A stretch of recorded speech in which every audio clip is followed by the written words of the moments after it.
a reformatory academy for rebellious girls. Transformed for dominance or submission. Join this community, like and subscribe. The heavy door groans as it swings open, and you step inside Counselor Vienne's office, heart pounding like a war drum.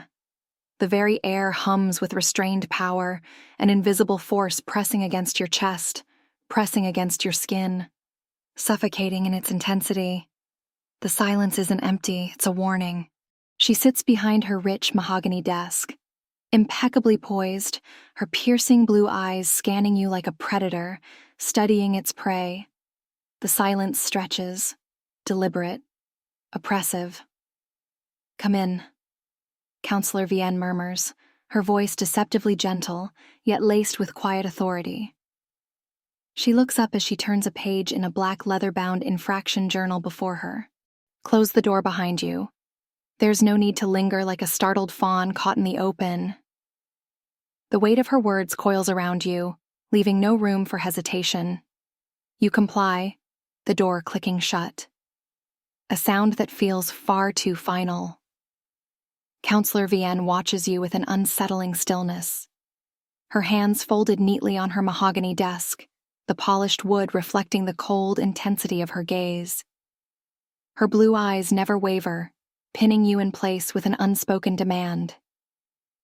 "You know why you're here," she says finally, her voice smooth as honey but sharp as shattered glass. You swallow hard. "Of course you know."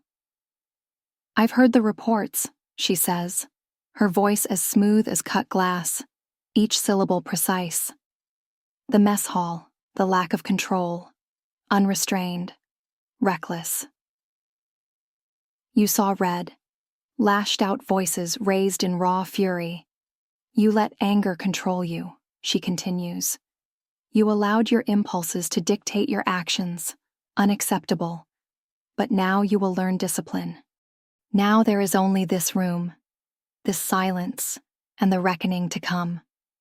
Counselor Vienne rises with deliberate grace, smoothing the fabric of her skirt into perfect alignment. A meticulous gesture, as if refining herself for the task ahead. Then, with a slow, measured motion, she extends a hand toward the chair. "But I am far more interested in hearing it from you." She leans forward slightly, her expression unreadable. "Explain," she commands softly. "Not to justify, not to plead your case, simply to show me that you understand what went wrong." You hesitate, shifting uncomfortably in your seat. But Counselor Vienne does not rush you. Her patience is a trap in itself, unyielding, suffocating in its silence. Finally, the words begin to spill from your lips, halting, hesitant, raw. How anger overtook reason, how the heat of the moment led to reckless words, spiraled into something far worse. She listens without interruption, her head tilting slightly, absorbing every syllable with the kind of focus that makes your skin crawl. When you finish, your voice is barely above a whisper.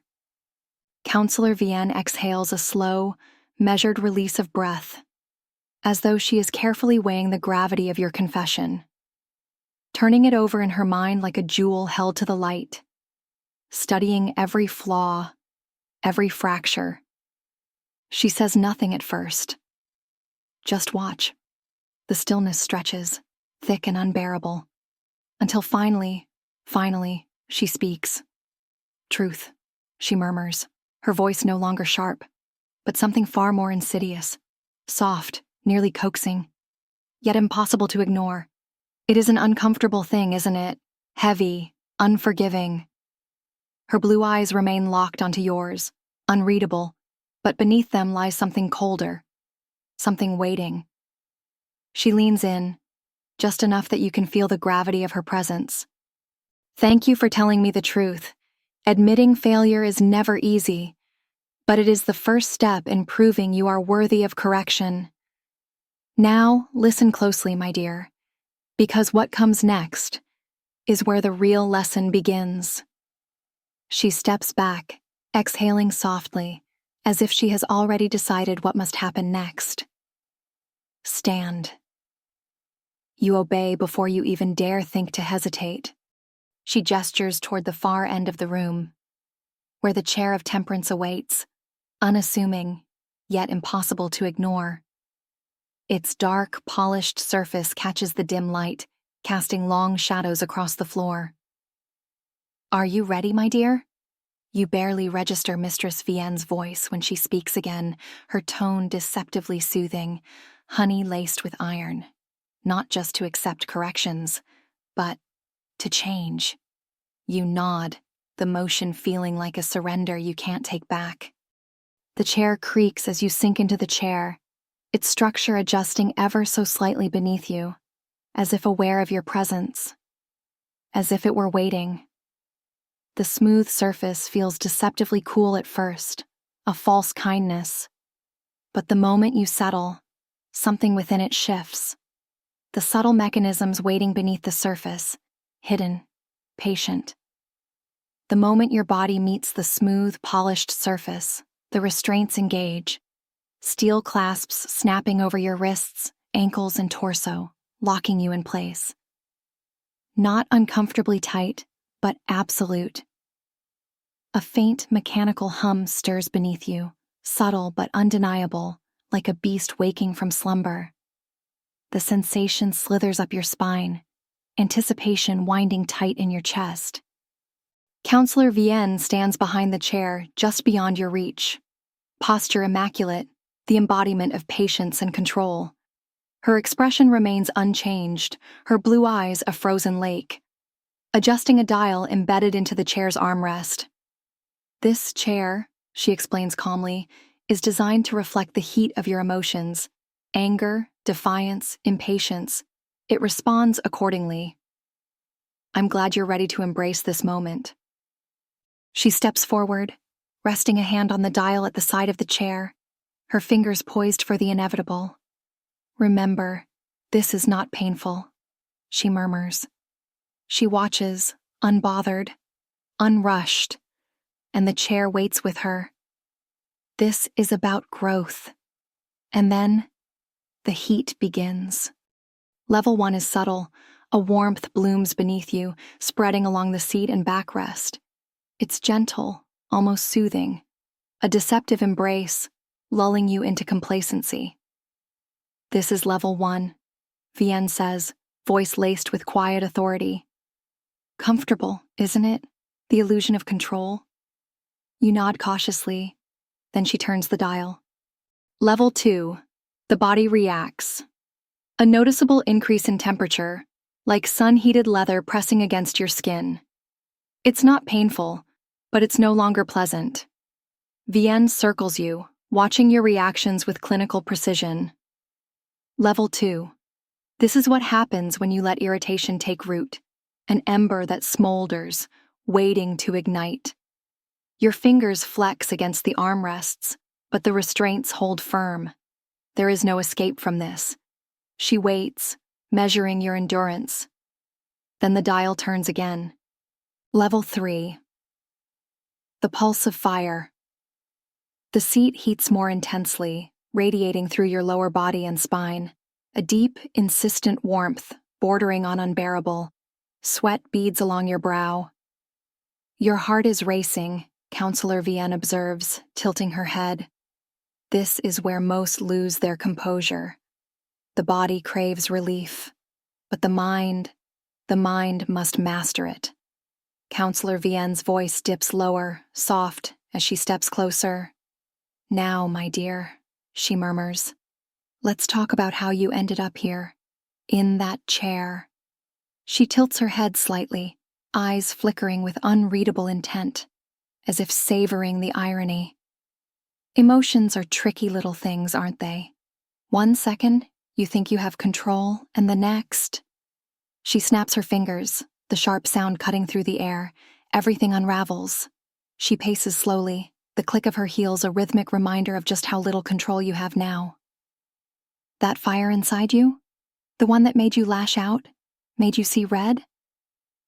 She gestures toward the chair of Temperance, a slow, deliberate motion. "That's the same fire warming you now, isn't it?" The heat pulses beneath you, growing in slow, insidious waves. And what did it gain you today? She stops, fixing you with a knowing look. A reputation that's now? She exhales, mock sympathy bleeding into her tone. Hanging by a thread? She leans in just enough for her voice to drop into a whisper meant only for you. That chair, she murmurs, isn't punishment, my dear. It's a reflection of your choices, your impulses, your fire. Now, let's see how long you can sit with it. You inhale sharply, your body urging you to squirm, but the restraints deny you even that small mercy. She kneels beside you, her voice low. You feel it now, don't you?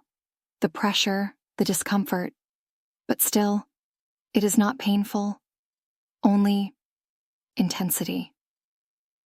Then, a final click of the dial. Level 4.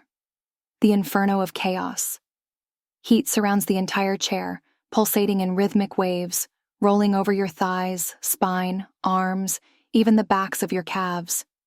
Your muscles clench involuntarily, reacting to the inescapable heat beneath you.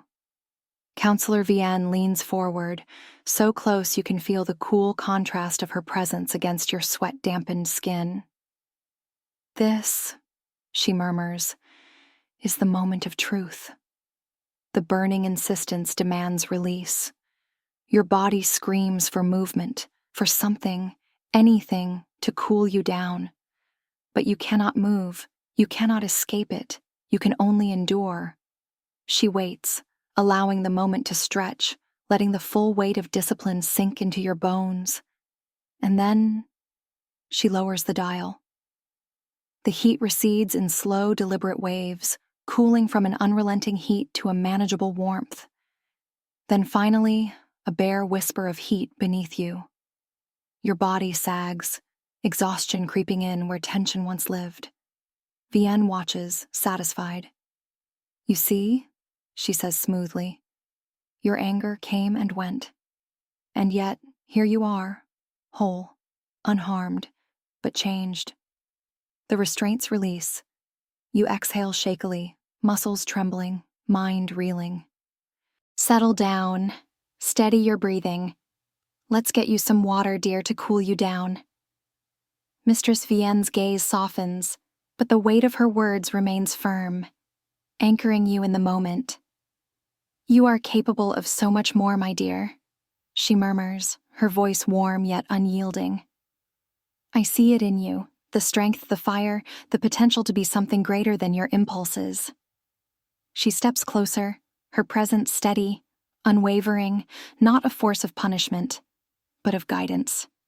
But potential, she continues, tilting her head slightly, is just a whisper of what could be. It means nothing if you don't take hold of it, if you don't shape it into something worthy. She gestures around the room, then back to the chair beneath you, its heat still pulsing, reminding you why you're here. That's what today is about, she says gently. Not just discipline, but direction.